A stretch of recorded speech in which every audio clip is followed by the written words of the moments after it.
সামরিক পদক্ষেপে ইউক্রেনকে চাপে ফেলে যুক্তরাষ্ট্রের কাছ থেকে সুদে আসলে সবকিছু আদায় করছে রাশিয়া। সৌদি আরবে অনুষ্ঠিত শান্তি আলোচনার পর রাশিয়া ও ইউক্রেন কৃষ্ণ সাগরে একে অন্যের নৌযানে হামলা বন্ধে রাজি হয়েছে। যুক্তরাষ্ট্রের মধ্যস্থতায় এ বিষয়ে ঐকমত্যে পৌঁছেছে মস্কো ও কিয়েভ। তবে রাশিয়া এখানে একটি শর্ত জুড়ে দিয়েছে।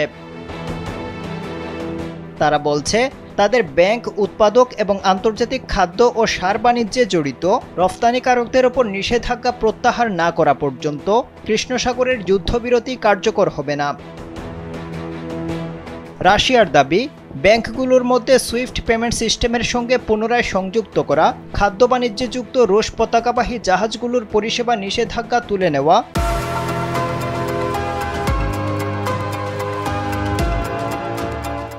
এবং খাদ্য উৎপাদনের জন্য প্রয়োজনীয় কৃষি যন্ত্রপাতি ও অন্যান্য সামগ্রী সরবরাহে আরোপিত বিধিনিষেধ প্রত্যাহার করা। তবে হোয়াইট হাউস যে বিবৃতি দিয়েছে তাতে বিষয়টি স্পষ্ট নয় যে এই চুক্তি কবে এবং কখন থেকে কার্যকর হবে।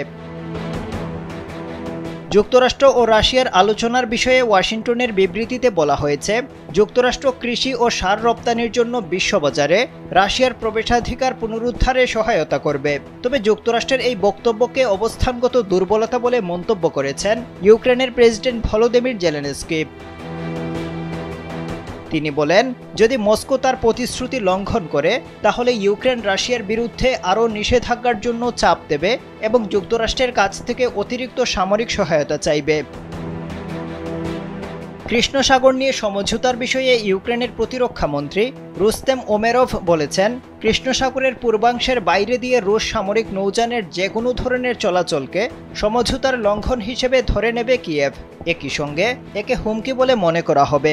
তখন ইউক্রেনের নিজেদের রক্ষা করার পুরোপুরি অধিকার সৃষ্টি হবে। এ বিষয়ে রাশিয়ার আন্তর্জাতিক বিষয় সংক্রান্ত ফেডারেল কাউন্সিল কমিটির প্রধান গ্রিগরি কারুসিন বলেন, ইউক্রেনে আংশিক যুদ্ধবিরতি নিয়ে যুক্তরাষ্ট্রের সঙ্গে আলোচনার জন্য কয়েকটি দেশ এবং জাতিসংঘকে যুক্ত করতে চায় রাশিয়া। তবে রাশিয়ার এই আগ্রহের পেছনে একটি বড় স্বার্থ আছে বলে ধারণা পশ্চিমাদের। ইউক্রেন ও তার ইউরোপীয় মিত্ররা আশঙ্কা করছেন, পুতিনের সঙ্গে ট্রাম্প এমন একটি চুক্তি করতে পারেন যাতে রাশিয়ার দাবির কাছে নতি স্বীকার করা হবে। এতে ইউরোপের নিরাপত্তা ক্ষতিগ্রস্ত হবে। এজন্য রাশিয়া ইউক্রেনের আংশিক যুদ্ধবিরতি নিয়ে যুক্তরাষ্ট্রের সঙ্গে আলোচনায় আগ্রহ দেখাচ্ছে। আফজাল হুসাইন, কালবেলা।